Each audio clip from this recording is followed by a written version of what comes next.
Seven sisters থাকবে না, seven sisters বাংলাদেশের অংশ হয়ে যাবে, কিন্তু তারা চিটাগাং, ফেনী, কুমিল্লা এটা আর কখনো তারা পাবে না। এটা হচ্ছে তাদের একটা দুঃস্বপ্ন, তারা দেখতেছে এইগুলোর উপরে বেস করে বাংলাদেশের একটা অশান্তি অরাজকতা সৃষ্টি করার চেষ্টা করতেছে। মোদী সরকারের অত বড় ক্ষমতা হয় নাই বাংলাদেশের জায়গা থেকে 1 ইঞ্চি জায়গা নিবে।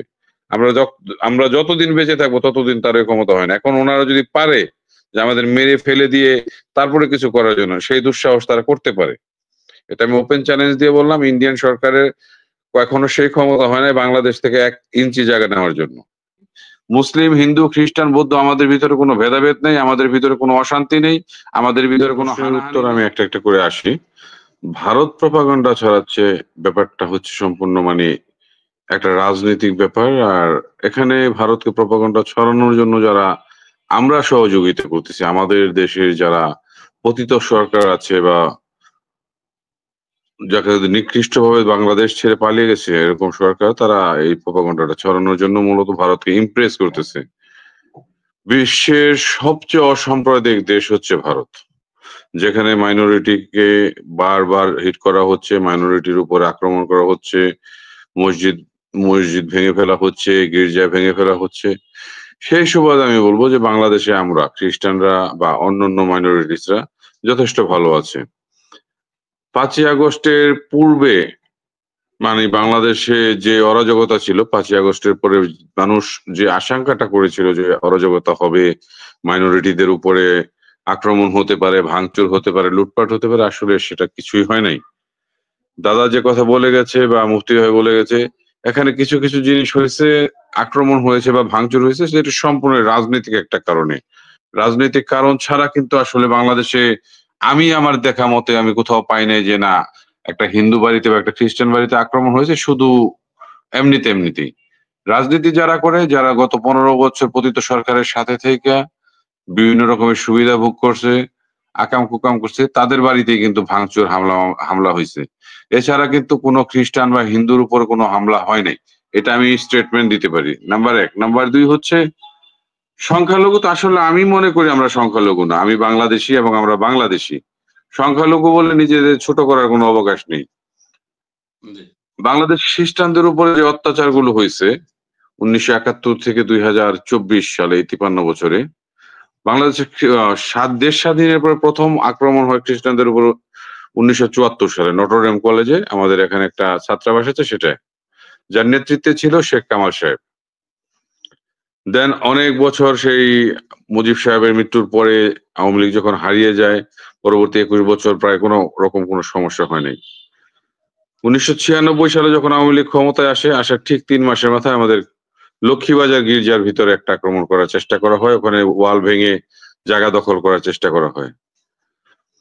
তারপরে বানিয়ারচর গির্জা, আমাদের আদিবাসী গারো ভাই বোনদের জায়গা সম্পত্তি লুটপাট, দখল জবরদখল, আপনার নাটোরে সুনীল গমেজ হত্যাকাণ্ড, নেত্রকোনায় আমাদের এক সাংবাদিক ভাইকে হত্যা, এরকম অনেক ঘটনা আছে যেটা এই আওয়ামী লীগের শাসন আমলেই খ্রিস্টানদের উপর নির্যাতন গুলো হয়েছে। এর বাইরে আসলে আমার বয়স খুব কম, অন্যান্য বক্তারা যারা আছে তারা আমার থেকে অনেক সিনিয়র, তারা আমার থেকে আরো ভালো বলতে পারবে। আমি যতটুকু পেয়েছি এরশাদ সাহেবের আমলটায় আমি দেখি নাই কোথাও বাংলাদেশের উপর কোনো অত্যাচার হয়েছে, বা ম্যাডাম জিয়া বা বিএনপি সরকার শাসন আমলেও কখনো কোনোদিন হয় নাই। আমি গত 15 বছরে যে চিত্রটা বাংলাদেশের সংখ্যালঘুদের উপর অত্যাচার হয়েছে এবং প্রতিটা ঘটনা, এবং এই গত কয়েকদিনে যে দাদা বলে গেছেন যে মন্দিরে টন্দিরে হামলা হয়েছে, এগুলো কিন্তু সব আওয়ামী লীগের যারা রেখে গেছে তারাই করতেছে। আগেও ছাত্রলীগ যুবলীগ করতো, এখনো ছাত্রলীগ যুবলীগ করে, কখনো রিক্সা লীগ করে, কখনো আনসার লীগ করে। এখন এদের অবস্থানটা হয়েছে যে বর্তমান যে একটা ইন্টারিম গভর্নমেন্ট আছে তাদেরকে বিতর্কিত করা, করে কোনোভাবে নাকি তারা আবার কিছু করতে পারে। দেখেন 1971 থেকে 2024 কি সুন্দর মিল। বাংলাদেশের শাসন আমলে শেখ পরিবার একটা বড় অধ্যায় ছিল, যার কলঙ্কিত অধ্যায় ওনার বিদায় হয়েছে। সেম সিরিয়াতে আসাদ পরিবার 71 থেকে 2024, এবং দুজনের কিন্তু পতনটা হয়েছে একইভাবে তারা পালিয়ে গেছে, একইভাবে তাদের বাড়ি ঘরে মানুষজনের এত ঘৃণা, যে ঘৃণাটা তাদের উপরে করা হয়েছে, তাদের বাড়ি ঘরে আক্রমণ করে শেষ পর্যন্ত। তো এই জিনিসগুলো ইন্ডিয়া কিভাবে নিচ্ছে এটা সম্পূর্ণই তাদের ব্যাপার, বাট তারা যে প্রোপাগান্ডাটা ছড়াচ্ছে বাংলাদেশের সাম্প্রতিক হচ্ছে, আপনারা জানেন যে না, গত মাসে আমেরিকার নির্বাচনের ঠিক 2-3 দিন আগে ডোনাল্ড ট্রাম্প নিজে টুইট করেছিলেন যে বাংলাদেশ এবং ইন্ডিয়া বা এই সব আমাদের থার্ড কান্ট্রি ন্যাশনালিটি যে দেশগুলো আছে এখানে সংখ্যালঘুরা ভালো নেই। তখন কিন্তু আমরা ওই সময়তে ইনস্ট্যান্টলি ওনার টুইট হওয়ার প্রায় 1-1.5 ঘন্টার ভিতরে আমরা স্টেটমেন্ট করেছিলাম যে না, বাংলাদেশের খ্রিস্টানদের উপরে বা মাইনরিটির উপরে কোনো ঝামেলা হচ্ছে না। এই হচ্ছে মূল কথা। এখন তারপরও মনে করেন সবাই জানে আমাদের চারিদিকে ঘিরে আছে ভারত। তারা কি চায়, কিভাবে কি কেন এগুলো করছে এটা সবারই জানা আছে। এখানে নতুন করে বলার কিছু নেই। তাদের প্রপাগান্ডা তারা ছড়াচ্ছে। এটা তারা ছড়াতে পারে। বাট সেটাকে প্রতিরোধ করাই হচ্ছে আমাদের কাজ। আমাদের প্রশাসন বা আমাদের মিডিয়াকে ওইভাবে ফলাও করে প্রচার করতে হবে যে না, বাংলাদেশে আমরা আসলে সাম্প্রতিক শান্তি নিয়ে বসবাস করতেছি। মুসলিম, হিন্দু, খ্রিস্টান, বৌদ্ধ আমাদের ভিতরে কোনো ভেদাভেদ নেই, আমাদের ভিতরে কোনো অশান্তি নেই, আমাদের ভিতরে কোনো হানাহানি নেই। আমরা কেউ কোনো মানে আমরা সবাই বাংলাদেশী, আমরা সবাই শান্তি সুখে আছি। এই জিনিসটা আমাদের মিডিয়ার উচিত এদের প্রচার করা যে না, ভারতীয় মিডিয়াতে যে কথাগুলো হচ্ছে এগুলো সম্পূর্ণ মিথ্যা, বানোয়াট এবং একটি দাঙ্গা সৃষ্টি করার জন্য পতিত সরকার এই চেষ্টাগুলো করে যাচ্ছে। আমি আগেই বলছি, ভারত কি বললো না বললো এটা আমার ইস্যুই না। সে চাইতে পারে, সে যদি চিন্তা করে যে আমি সারা পৃথিবী দখল করে ভারত বানায় ফেলবো, এটা তার স্বপ্ন থাকতে পারে বা দুঃস্বপ্ন হইতেই পারে। এখন সে স্বপ্ন দেখতে চায়, চিন্তা করে আমি চিটাগাং নিয়ে যাব, খাগড়াছড়ি নিয়ে যাব, ফেনী নিব, কুমিল্লা নিব। উনি চিন্তা করুক, ওনার চিন্তার উপরে আমাদের যে এটা আছে একতাটা বাংলাদেশে বর্তমানে আছে। বাংলাদেশে 18 কোটি মানুষ তাদের এই চক্রান্ত রুখে দিবে। আর যদি এটা নিয়ে বেশি বাড়াবাড়ি করে, যেটা আমরা আগেও কয়েকটা জায়গায় বলেছি যে এদের 7 সিস্টার্স থাকবে না, 7 সিস্টার্স বাংলাদেশের অংশ হয়ে যাবে, কিন্তু তারা চিটাগাং, ফেনী, কুমিল্লা এটা আর কখনো তারা পাবে না। এটা হচ্ছে তাদের একটা দুঃস্বপ্ন, তারা দেখতেছে এইগুলোর উপরে বেস করে বাংলাদেশের একটা অশান্তি, অরাজকতা সৃষ্টি করার চেষ্টা করতেছে। এর মধ্যে যেটা হচ্ছে যে ইসকনকে দিয়ে করানোর জন্য সবচেয়ে বড় ট্রাইটা করেছিল যে না, ইসকনকে চিন্ময় কৃষ্ণকে আটকানোর পরে, গ্রেপ্তার হওয়ার পরে যে চেষ্টাটা করেছে আসলে সেটাতে তারা ব্যর্থ হয়েছে। এখন এটা নতুন করে একটা সুযোগ নেওয়ার চেষ্টা করছে যে না, দেখি বাংলাদেশের এই জিনিসটা নিয়ে কথা বললে পরে দেখবেন, হয়তো আমি চিন্তা করি, আমি যেটা আজকে আমাদের ইসের একটা প্রোগ্রাম ছিল সেখানে আমি বলছি যে এই অপশক্তিটা কি বাংলাদেশের ভিতরে নানান ভাবে শুরু করছে এবং কোথাও না কোথাও বড় কোনো দুর্ঘটনা ঘটানোর চেষ্টা করবে এরা। এই সবকিছু চেষ্টা যদি আমাদের প্রশাসন, আমরা যারা সচেতন জনগণ আছি, সবাই মিলে এটা রুখতে হবে। রুখে দিতে পারলে পরে কিন্তু আমাদের চূড়ান্ত বিজয়। এখন যে ভাইটা বলে গেল যে হাসিনা তার দেশ বিদেশে তাদের দলের নেতা কর্মীদের সাথে ভিডিও কনফারেন্সে নানান রকম কথা বলছে, বা তাদের গুজব লিক, প্রচার লিক, উত্তা লিক যাই আছে, তারা নানান রকম প্রপাগান্ডা ছড়াচ্ছে। 2 তারিখে আসবে, 5 তারিখে আসবে, 10 তারিখে আসবে, চট করে ঢুকে যাবে, এরকম অনেক কিছু তারা বলে যাচ্ছে, প্রচার করে যাচ্ছে। আজকে আমাদের সম্মানিত একজন উপদেষ্টা সুন্দর একটা কথা বলেছে যে শেখ হাসিনার দেশে আসলে তার প্রধান জায়গা হবে কাঠগড়া। তো ওইটার জন্য সে প্রিপারেশন নিয়েছে কিনা আমি জানি না, সে কিভাবে আসতে চাচ্ছে বা কি।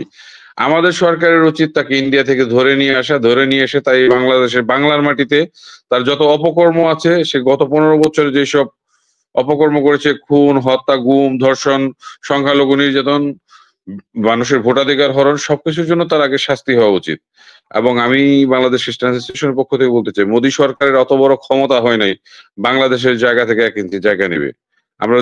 আমরা যতদিন বেঁচে থাকবো ততদিন তার এই ক্ষমতা হয় না। এখন ওনারা যদি পারে যে আমাদের মেরে ফেলে দিয়ে তারপরে কিছু করার জন্য, সেই দুঃসাহস তারা করতে পারে। এটা আমি ওপেন চ্যালেঞ্জ দিয়ে বললাম, ইন্ডিয়ান সরকারের এখনো সেই ক্ষমতা হয় না বাংলাদেশ থেকে 1 ইঞ্চি জায়গা নেওয়ার জন্য। যার কারণে এর বাইরেও বিশ্বের অনেক মিডিয়া ভারতীয় মিডিয়াকে ভিত্তি করে অপতথ্য ছড়াচ্ছে। সরকারের কাজ এই পরিস্থিতি নিয়ন্ত্রণ করা। অন্তর্বর্তী সরকার আমার দৃঢ় বিশ্বাস সেটা করেই যাচ্ছে। তবে দেশের বাইরে এ নিয়ে মিথ্যা তথ্য ও বিভ্রান্তি ছড়াচ্ছে পতিত শেখ হাসিনা সরকারের এই যে দোসরেরা আছেন। সরকার সাম্প্রদায়িক সম্প্রীতি রক্ষায় প্রতিশ্রুতিবদ্ধ এবং সম্প্রীতি বিনষ্ট করার চেষ্টা করলে দোষীদের বিরুদ্ধে ব্যবস্থা নেওয়া হবে বলে বারবার ঘোষণা দিয়ে যাচ্ছে। এবং তারা, আমার মনে হয়, if I may not be wrong, তারা they are taking their level, they are taking the legal action against this person. Bharat সংখ্যালঘু নির্যাতনের প্রোপাগান্ডা ছড়িয়ে আমাদের ভয় দেখাচ্ছে, অথচ আমাদের দেশে সংখ্যালঘুদের নির্যাতন করা হচ্ছে না, বরং ভারত যতই প্রোপাগান্ডা ছড়াক না কেন আমরা তাদের ভয় পাওয়ার কোনো কারণ। আমরা যদি if you have look the real scenario, 5th অগাস্টের পরে যদি আমরা দুর্গাপূজার সিনারিও তো দেখি, প্রায় সময় দেখা যায় আমাদের হিন্দু ভাই থেকে আরম্ভ করে সকল স্তরের ভাই প্রত্যেকটা পূজা মণ্ডপে ওনারা রাত দিন পাহারা দিছে, যেটার সাক্ষী আমাদের আবাল বৃদ্ধ বনিতা এদেশের জনগণ। তার পরবর্তীতে আমাদের বৌদ্ধদের পবারণা পূর্ণিমা এবং আমাদের 1 মাস ব্যাপী দানোত্তম কঠিন চিবরদান, যেটা আমাদের বৌদ্ধদের একমাত্র ধর্মীয় উৎসব। আমরা এটা সাড়ম্বরে উদযাপন করি সারা বাংলাদেশে 3700 বৌদ্ধ মন্দিরে। আমার জানা মতে there is no any single evidence which has come to the bring to our knowledge যে কোনো বিন্দুমাত্র কোনো প্রবলেম রেজ করছে। রেদার সবাই এই উদযাপনগুলো যাতে নাইসলি করা যায় সবাই কোপারেট করছে। সো এই ধরনের প্রপাগান্ডা ছড়ানোর পিছনে নিশ্চয়ই একটা কতিপয় দুষ্কৃতী মহলের নিশ্চয়ই ওনাদের একটা ব্যক্তি স্বার্থকে চরিতার্থ করার জন্য আমার মনে একটা কাজ করেছে।